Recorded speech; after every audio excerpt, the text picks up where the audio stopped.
You're listening to Civic Media. You can tune into any of our live shows on any radio station across the state with the Civic Media app. Find us in your phone's app store and listen anytime, anywhere.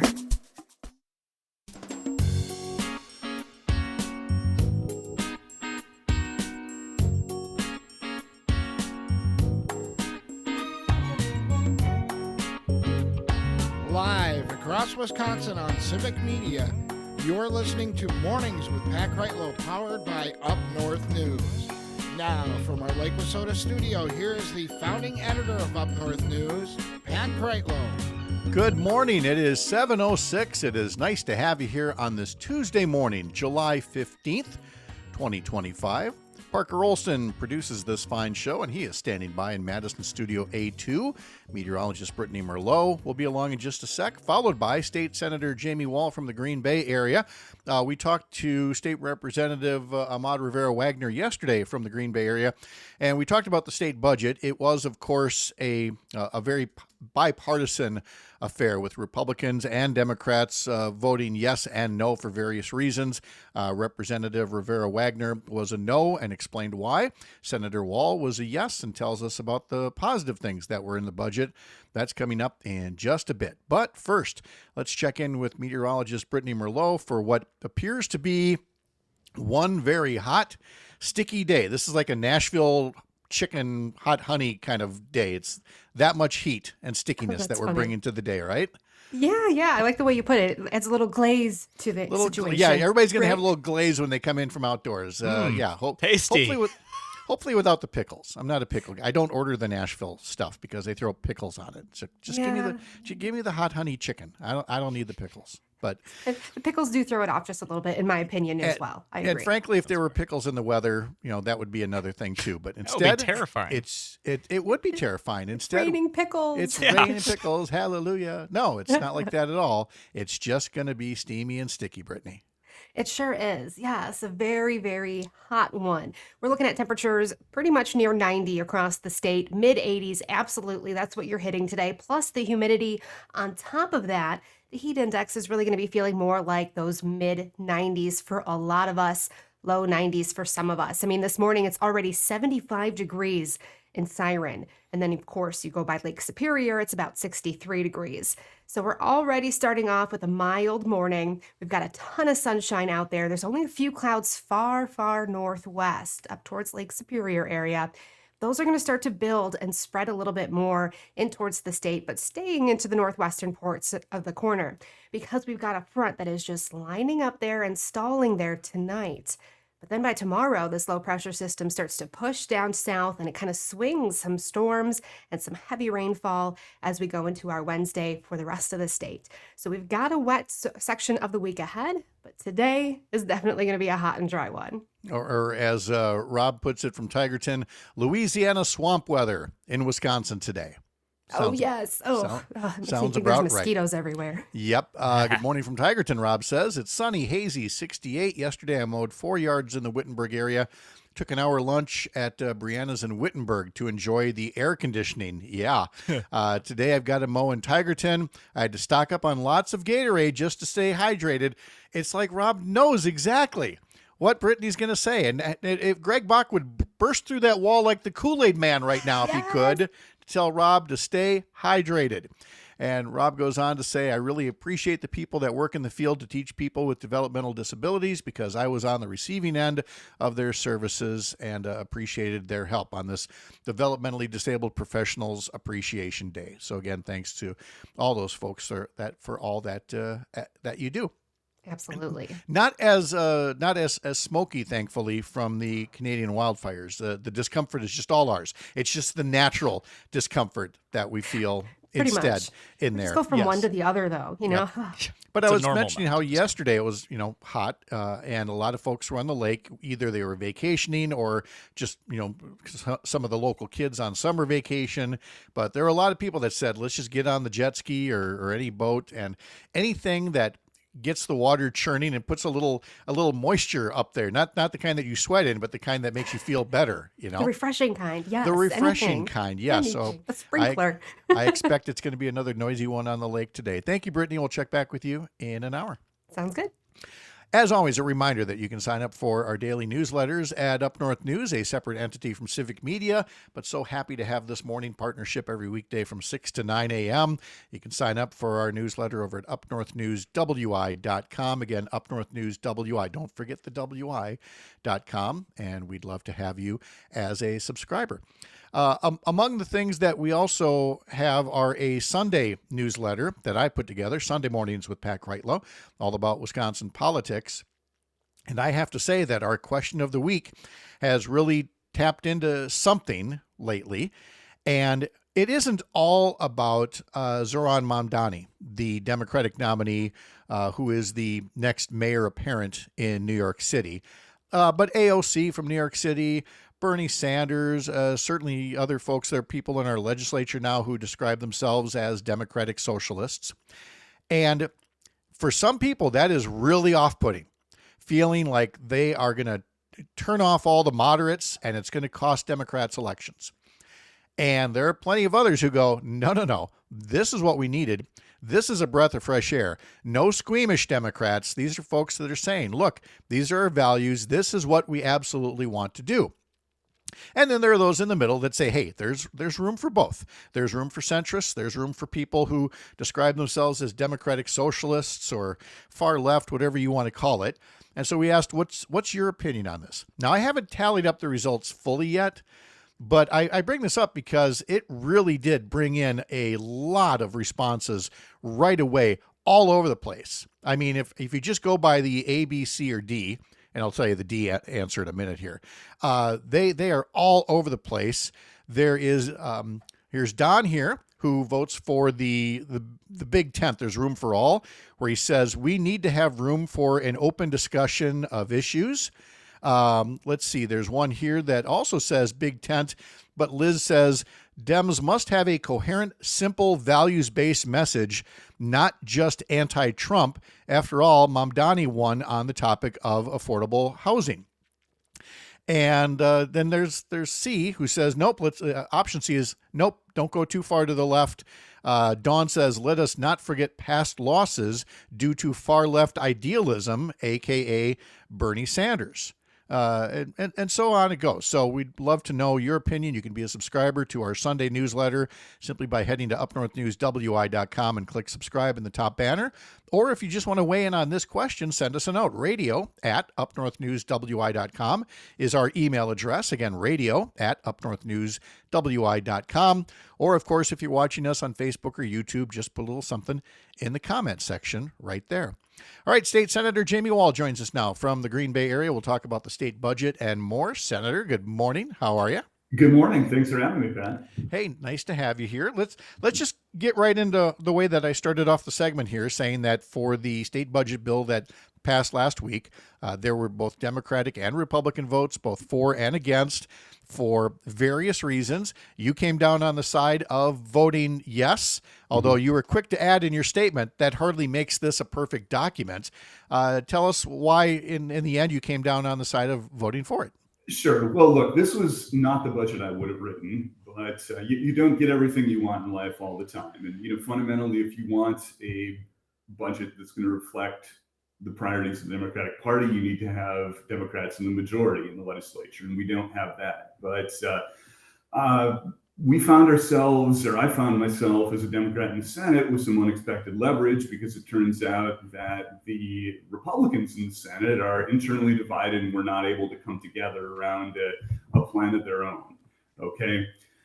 So that left us with a couple options. We could have thrown up our hands and walked away and said, this is not the budget we would have written, or we could do what we did, which was come to the table and make it better. One thing that really influenced my thinking was that the state would have lost more than $1 billion in federal Medicaid funding if we hadn't been able to beat the Trump budget to the punch. That's why you saw Governor Evers signing the budget in the middle of the night. And I've gotten an education in my brief time in the legislature from people who depend on the Medicaid program. I mean, it's not just folks that don't have a lot of means. It's seniors in nursing homes who've exhausted all their other income. It's kids with disabilities and their parents. I mean, it's rare that I run into a family like that where one of them doesn't pull me aside and say, look, my kid is in Katie Beckett or some other Medicaid program, and I really would appreciate it if you go to bat for us. And I took that seriously. So in my mind, the alternatives were worse. It was either that we were going to walk away and have no budget at all, which is basically what we have minus the good things that we were able to get in there, or that the Republicans were going to get organized and pass some hard right document that catered to their most extreme members. And neither of those were a win. So I took the wins in front of us, and I think that was the right thing to do.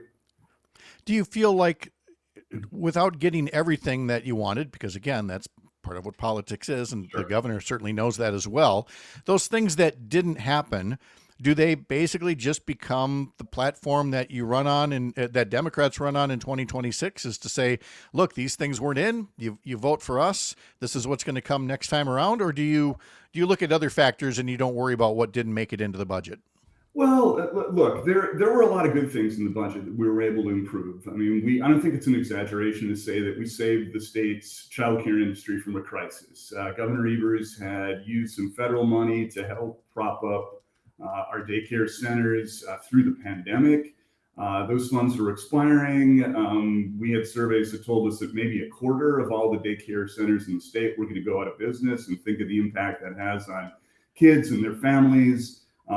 Really in the Wisconsin workforce. This is the best budget for the UW system in a generation. And we were, in the middle of conversations about whether we would need to close 4-year colleges. And now we are emphatically not in that territory. And that's a win for the students and, again, the future workforce of our state. The one area in which I wish we could have done more was K-12 education. We actually put record increases in special education funding in the budget, because that's what every school district administrator in the state had told us to do. But $500 million doesn't go as far as you think across the state. And some school boards are going to be facing tough choices as a result of this. So that's at the top of my list for something we need to do better at next time, by our kids and, by our property taxpayers as well, because if districts go to referendum, what they're doing is transferring school funding down into the local property tax levy instead of onto the state tax base, which is bigger and more diverse. All right. And then finally, now that the budget is passed, what else would you like to get accomplished in upcoming sessions, either this fall or early next year before the next round of elections? Look, what I heard from my voters last year in the campaign and in the last 6 months in office is that they're concerned about the cost of living. So I'm focused myself on a number of bills that are going to help with that. We'll be rolling out one in a couple of weeks now that is going to help school districts and their health insurance costs. I've got several others that pertain to different ways to make housing more affordable. My gosh, Green Bay is not Manhattan or even Madison in terms of housing costs, but we were, I think, 7th in the country last year in how much our costs increased here, and people have sure noticed. So there are different levers there with the building code, with zoning, with giving local governments a few more tools that they can use to promote housing development. So that's one area I'm focused on. It's interesting that Josh Schoeman, the Washington County executive candidate for governor, we played back an interview from him last hour, and he too cited the cost of housing. So it's clearly something that everybody's aware of. The solutions are another matter, and I'm sure there'll be differences when we talk about that next time around. State Senator Jamie Wall from Green Bay, thank you so much for the visit and the update on the budget bill. We appreciate it so much. Hey, thanks for having me, Pat. All right, Jamie, thank you again. A local update is next for some of you. Others will join me along with Dan Hagan from Newswatch 12 in Rhinelander, and later, Hans Breitenmoser from the heart of America's up north, live from Lake Wissota. This is the Civic Media Radio Network. I'm Pat Kreitlow. You're listening to Civic Media. Stay up to date on the latest news and information for your local community and Wisconsin by signing up for our free email newsletter. Visit civicmedia.us/email to get started.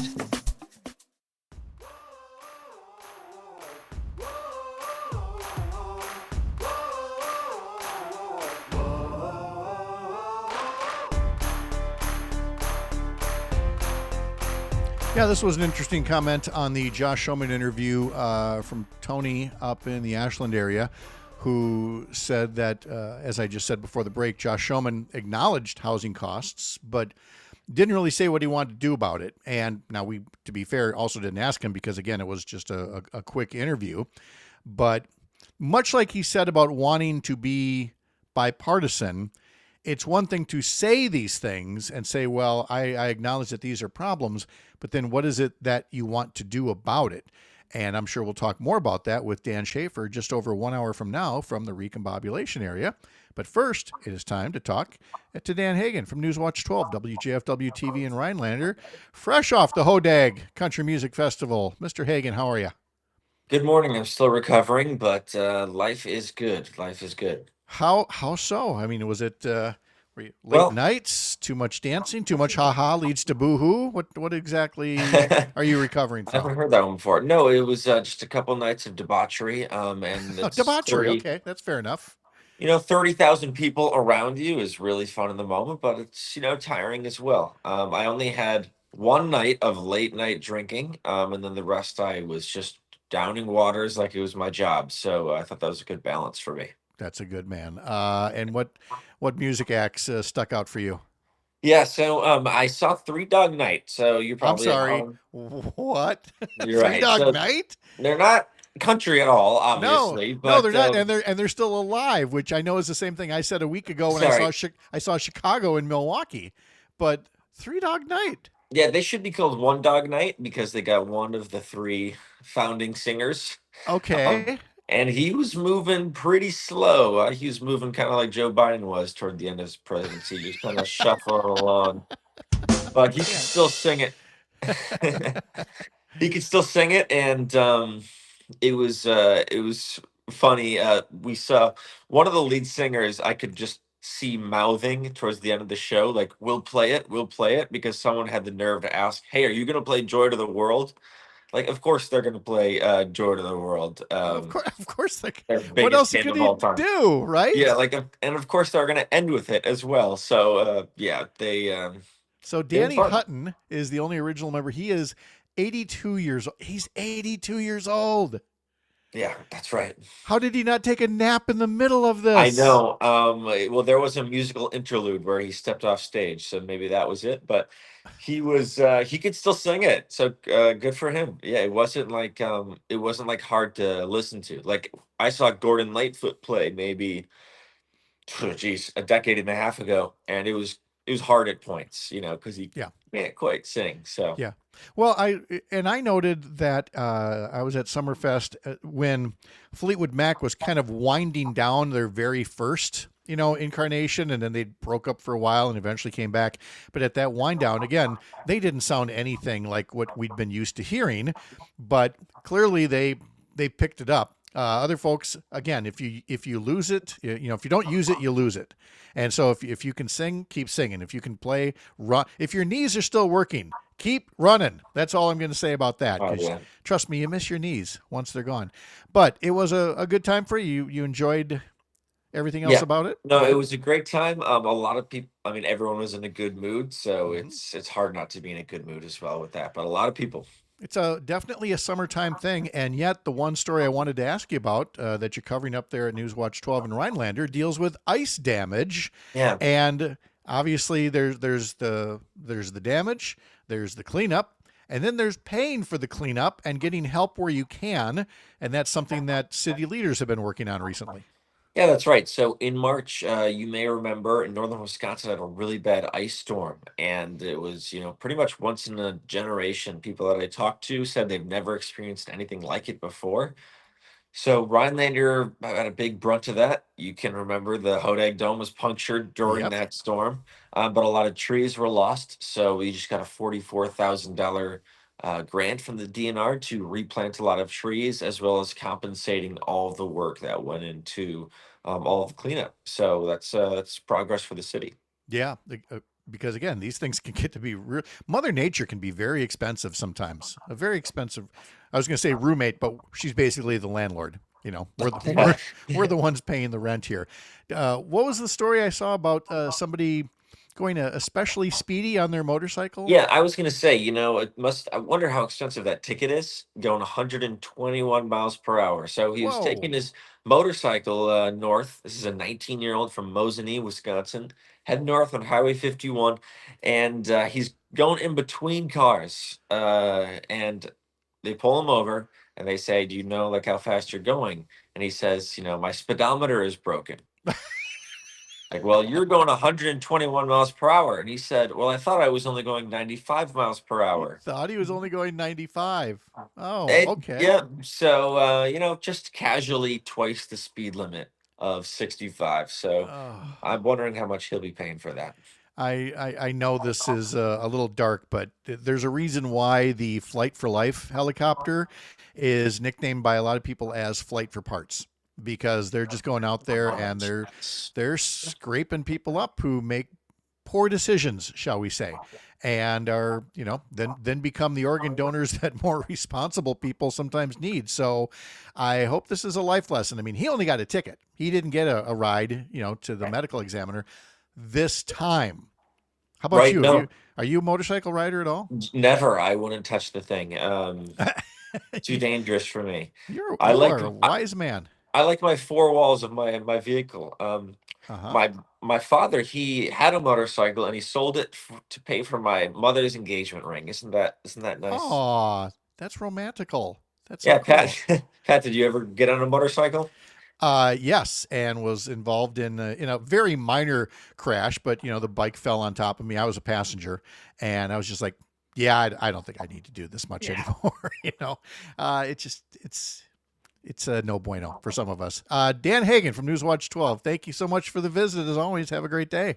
Thank you, Pat. Have a good one. All right, coming up in less than 30 minutes, Jeff Rennicke from the Friends of the Apostle Islands on responses from the new signs the Trump administration is putting up about reporting anti-American history in our national parks. But Hans Breitenmoser is next. You're up north.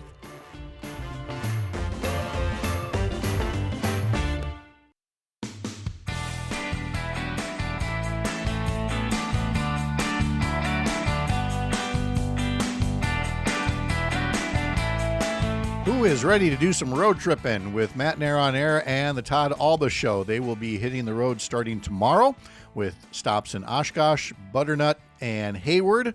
So join them, join Jane, Todd, Greg, all about sharing stories about what makes Wisconsin great. So catch the special road trip editions of Matt Nair on Air and the Todd Alba Show coming up starting tomorrow across the Civic Media Radio Network. Coming up on Todd's show today, he's actually broadcasting from the studios in Racine, and he will have, he'll be talking to, I guess Aaron Zomers will be there as well, making a special appearance in Racine. You're going to want to gather around, folks. And then on Maggie Dawn, Jim Santel, former U.S. attorney, will be a guest co-host. That's coming up at 4 o'clock this afternoon. Let's see, the latest crop report, or ag report, I guess you could call it, is in from the USDA for Wisconsin. Clearly, there's no drought anywhere. Nobody is reporting that they're very short on topsoil moisture. In fact, 20% report surplus moisture. Corn silking is at 13%. Let's see, the soybeans are 44% blooming. Oh, but why stats when we can just go right to the source? We can go right to the farm up in Lincoln County. Hans Breitenmoser is standing by he's got his corn, he's got his oats, he's got his soybeans, and he's got his cows. Hans, good morning. How are they all doing? And I'm full of anecdotal evidence, so I don't have any actual facts and figures, but I can tell you what's going on up here and on my little farm. And going well so far?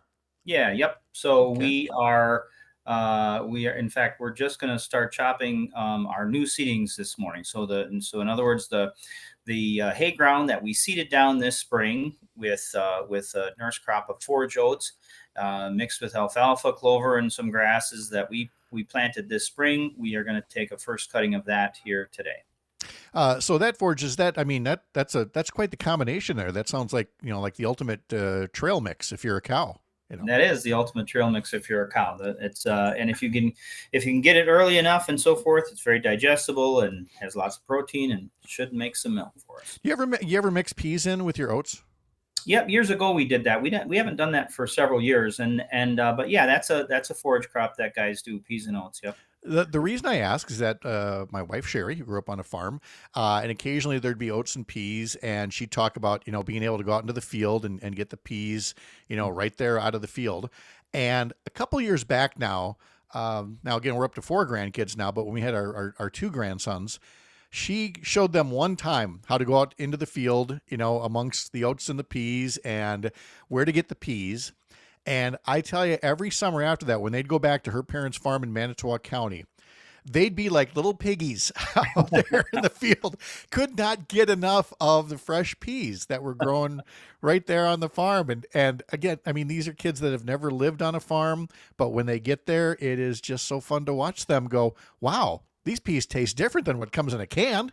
Isn't that great? Yeah, well, they are a little different, but the cows tend to like them as well. So. Oh yeah, without a doubt. Yeah, whenever the rare times that the field across the street here has some peas and oats, you might see Sherry sneaking over just to grab a little something here.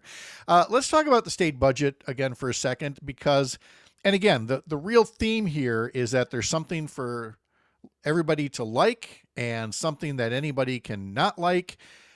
And there is an article in the Wisconsin State Farmer from the Gannett USA Today network. Colleen Kotke wrote it and talked about the things that were in the state budget that agriculture advocates do like that are in there. Clearly, there are things missing as well. But Hans, as you were looking at that and thinking about what the legislature ended up doing, can we start by pointing to a couple of things that were positive developments in the state budget, Bill?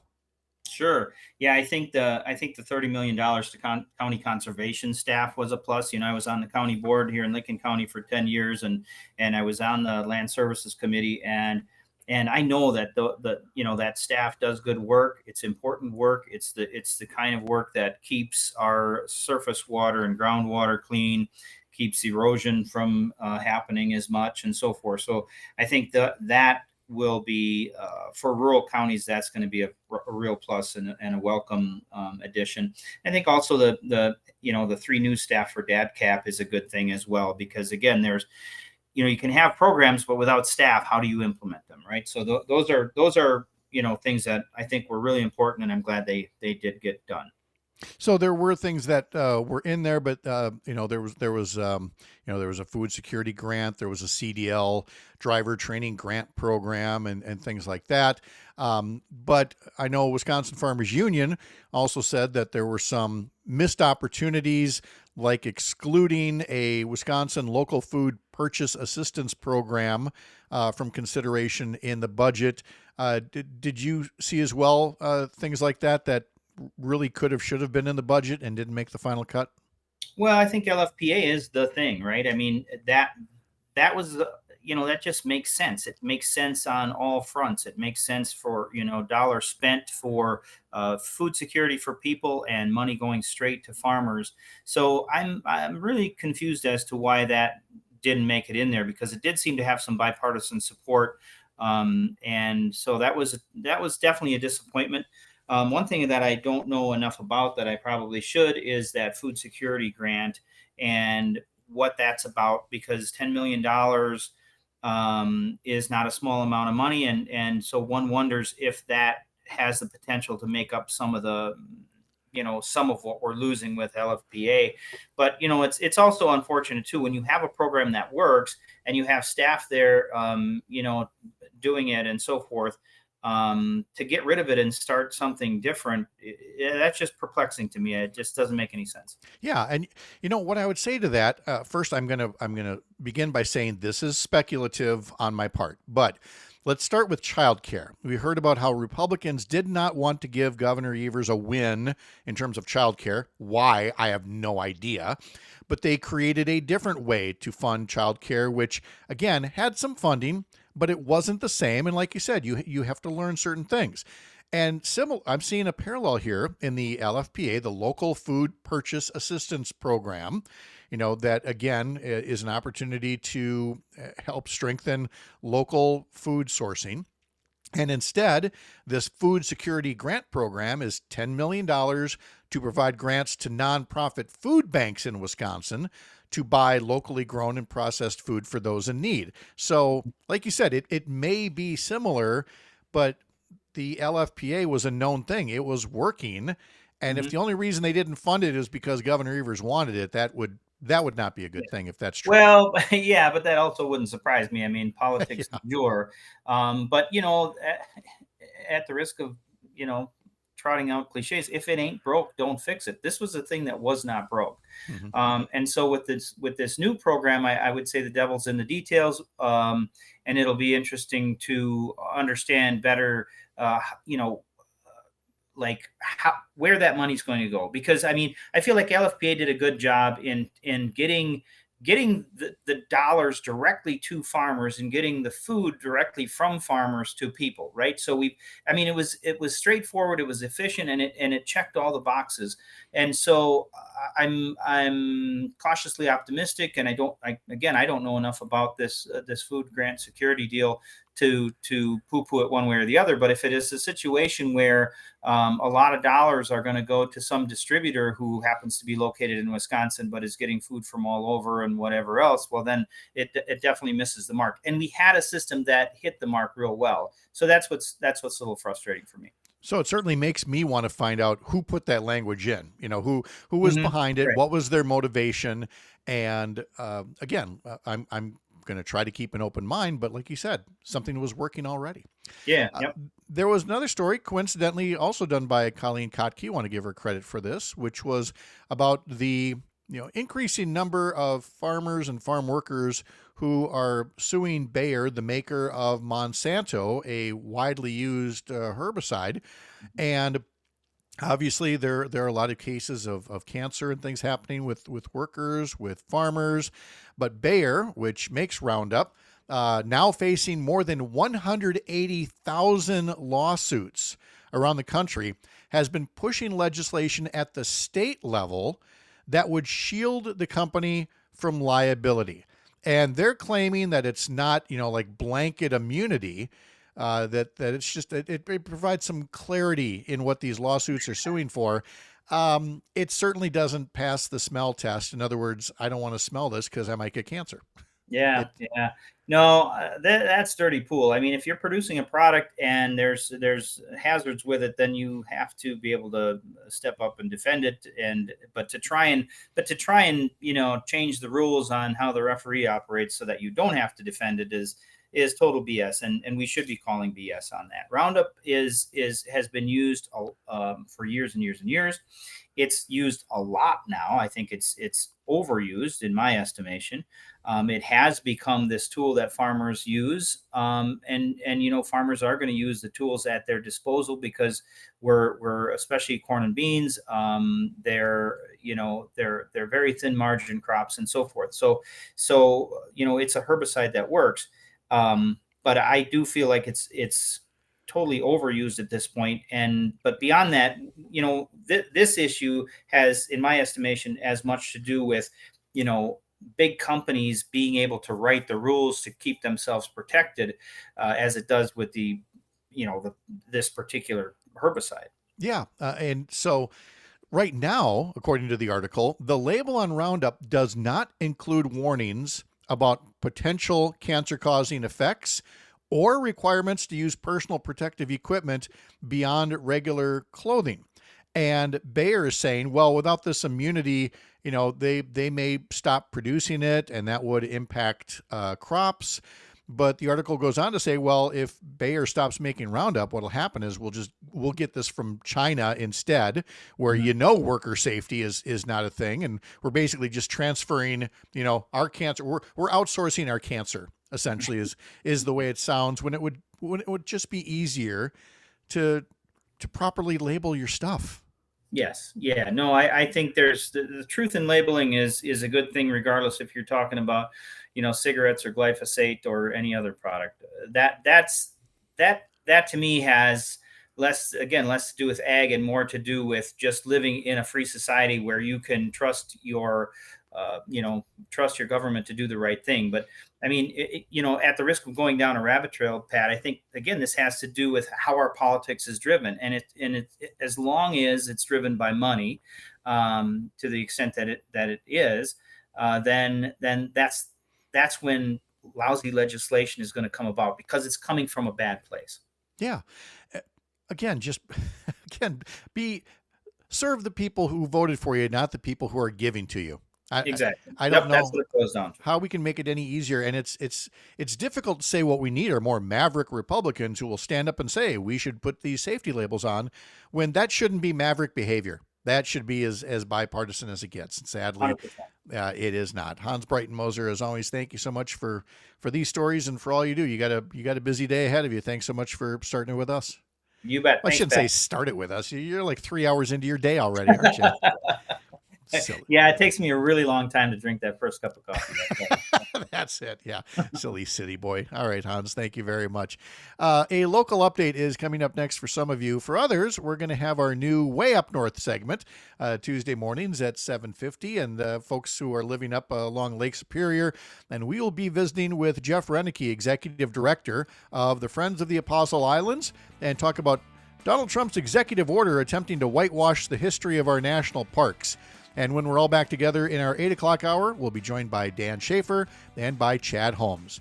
Remember, you can follow us at upnorthnewswi.com and, of course, right here mornings on the Civic Media Radio Network.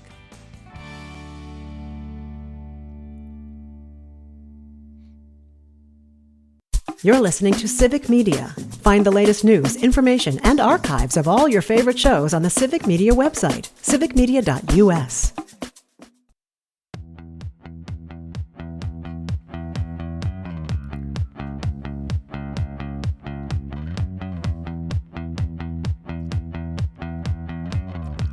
Welcome back at 7:52 to our Way Up North segment that we're doing now Tuesday mornings during this time period, where we visit with some folks north of 29, north of 8. Some of them are even north of Highway 2 to tell us about life up along the Lake Superior shore there in some of the wonderful communities up there. And that would include, of course, the Apostle Islands. And we're going to be talking to Jeff Rennicke from Friends of the Apostle Islands in a second. We're going to be talking about an executive order signed by President Donald Trump back in March. Now, this thing is given the ridiculous name, the Restoring Truth and Sanity to American History Act. And it says the reason for the executive order is to revitalize key cultural institutions, meaning bring back Confederate monuments, and reverse the spread of divisive ideology, meaning teaching an accurate and honest view of American history. Well, that all would be fine, but it even got to the point, or has gotten to the point, where the Trump administration has had some signs put up in national parks and other things like the Apostle Islands National Lakeshore that, in so many words, encourage you to snitch on your local park or people who might be teaching a part of history that hasn't been whitewashed enough. And some folks are responding to that, to the National Park Service, and reminding us that there is still truth and sanity, the real kind, with the bulk of the American people. Jeff Rennicke joins us now from Friends of the Apostle Islands. Jeff, good morning. How are you? I'm doing very well. Thank you for having me. Oh, you bet. I think, well, as Tony puts on YouTube, I like it. We should focus more on people who live in and around Lake Superior, the real up north, as Tony likes to say. So we appreciate that very much.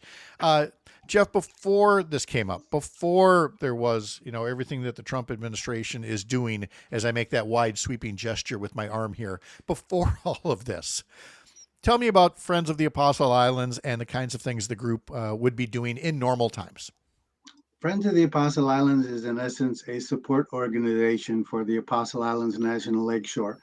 I like to quote that Beatles song, "We help the park get by and get better with a little help from their friends." So we pick special projects and we raise funds and awareness and volunteers and public support to help the park get better for all of us.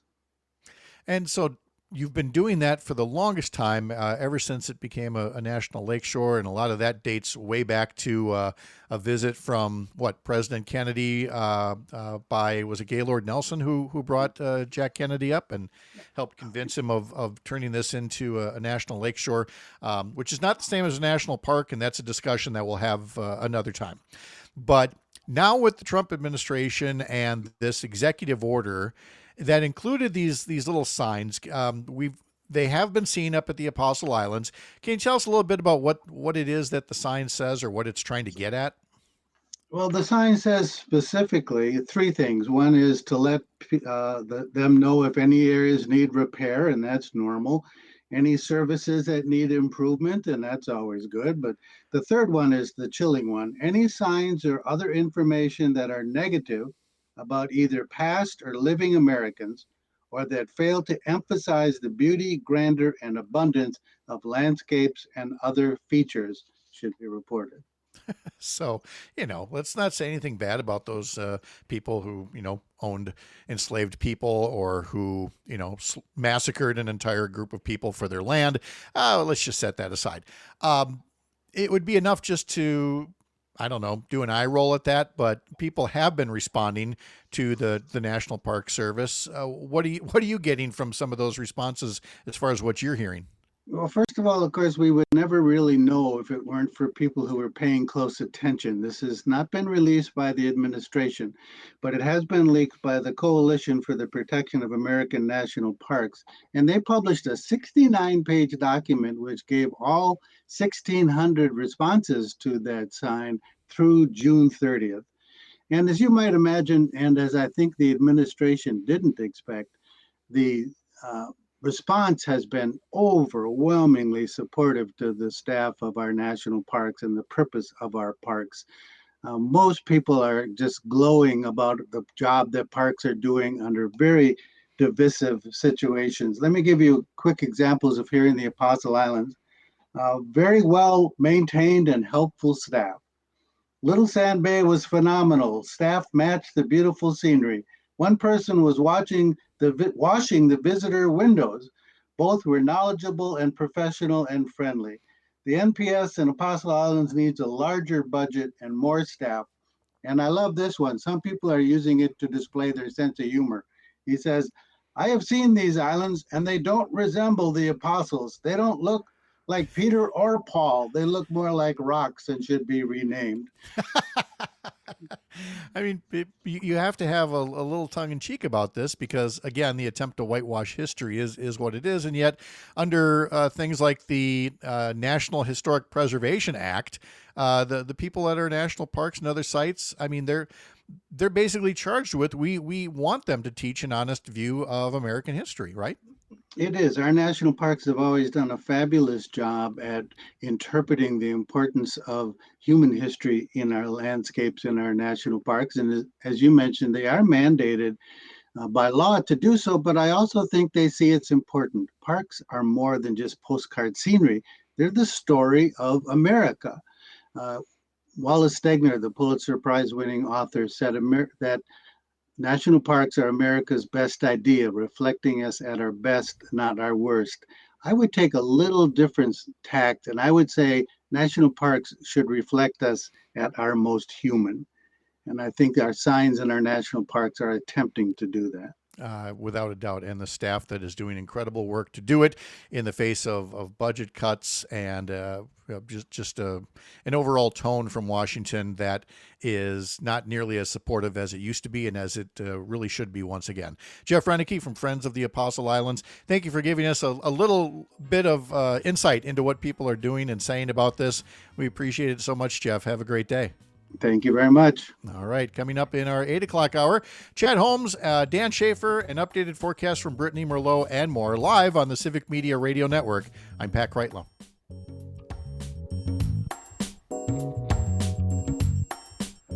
The national news cycle never stops, but it can be hard to find news about your local community. Civic Media is dedicated to providing quality local and state news coverage across Wisconsin. With the Civic Media app, you can get notifications about local stories that matter to you and your community. Find the free Civic Media app in your phone's app store and choose notifications from the menu to tell us what kind of news you want to hear about.